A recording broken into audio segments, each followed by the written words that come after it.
తెలుగు నేల పులకరించు చరిత నీది।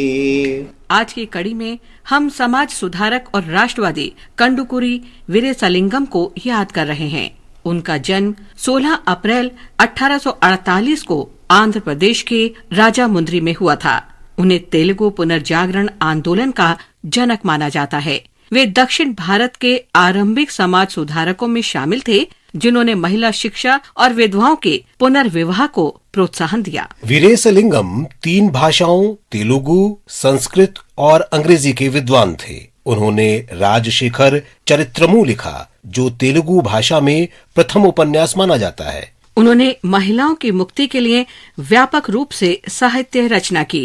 उनका लेखन मुख्य रूप से तत्कालीन अनैतिकता, अंधविश्वास, दोहरे मानदंडों और समाज की विसंगतियों पर करारा व्यंग्य है। वीरेशलिंगम ने आरंभिक काल के दौरान महिलाओं को दिए गए महत्व को चित्रित करने के लिए प्राचीन शास्त्रों का उपयोग किया। उन्होंने घोषित किया कि भारत केवल तभी प्रगति कर सकता है जब उसकी महिलाओं की प्रगति होगी। उन्होंने बालिकाओं और महिलाओं की शिक्षा के लिए स्कूल खोले। वीरेशलिंगम ने 11 दिसंबर 1881 को आंध्र प्रदेश का पहला विधवा पुनर्विवाह कराया। समाज के अत्यधिक विरोध के बावजूद वीरेशलिंगम ने अपने जीवन में लगभग 40 विधवा महिलाओं के पुनर्विवाह में सहायता की। उन्होंने विभिन्न पत्रिकाएं और जर्नल्स प्रकाशित किए, जिनमें वो महिलाओं के हितों और शिक्षा पर बल देते थे। उन्होंने 1887 में राजामुंद्री में ब्रह्म मंदिर की शुरुआत की। वीरेशलिंगम उन लोगों में शामिल थे जो 1885 में इंडियन नेशनल कांग्रेस के प्रथम अधिवेशन में शामिल हुए थे। 27 मई 1919 को उनका निधन हो गया। अंत समय तक वे समाज की बेहतरी के लिए कार्य करते रहे। महान भारतीय को हमारा नमन।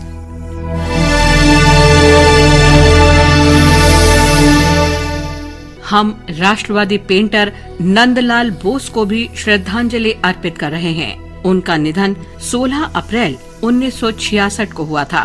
बोस को आधुनिक भारतीय कला की अग्रणी हस्तियों में शुमार किया जाता है। 1930 में नमक सत्याग्रह के दौरान बोस ने गांधी के सफेद लिनोकट प्रिंट पर काली आकृति बनाई।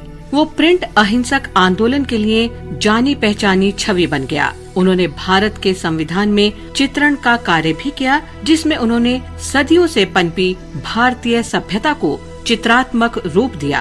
अवनींद्रनाथ ठाकुर के शिष्य नंदलाल बोस का जन्म 3 दिसंबर 1882 को बिहार के मुंगेर जिले में हुआ था। उनके शास्त्रीय कार्य में भारतीय पौराणिक ग्रंथों, महिलाओं और ग्रामीण जीवन के दृश्यों की पेंटिंग शामिल है। जवाहरलाल नेहरू के कहने पर बोस ने भारत रत्न और पद्मश्री सहित भारत सरकार के पुरस्कारों के लिए प्रतीकों के स्केच बनाए। अपने शिष्य राम मनोहर के साथ नंदलाल बोस ने भारत के संविधान की मूल पांडुलिपि की सजावट का ऐतिहासिक काम भी किया। अंतिम समय तक नंदलाल बोस ने अपनी कला के माध्यम से राष्ट्र को सशक्त बनाना जारी रखा। इस महान भारतीय को हमारा नमन। आज हम शहीद रामासुर सिंह को भी श्रद्धांजलि अर्पित कर रहे हैं। उन्होंने 1857 में भारत के प्रथम स्वतंत्रता संग्राम में भाग लिया था। वे आरंभ में ब्रिटिश ईस्ट इंडिया कंपनी की सेना के सिपाही थे। बाद में उन्होंने बम्बई प्रेसिडेंसी में विभिन्न स्थानों पर अंग्रेजों से लड़ाई लड़ी। कंपनी की सेना ने उन्हें गिरफ्तार कर लिया। अंडमान द्वीप समूह में 16 अप्रैल 1858 को हिरासत में उनका निधन हो गया। भारत माँ के महान सपूत को नमन।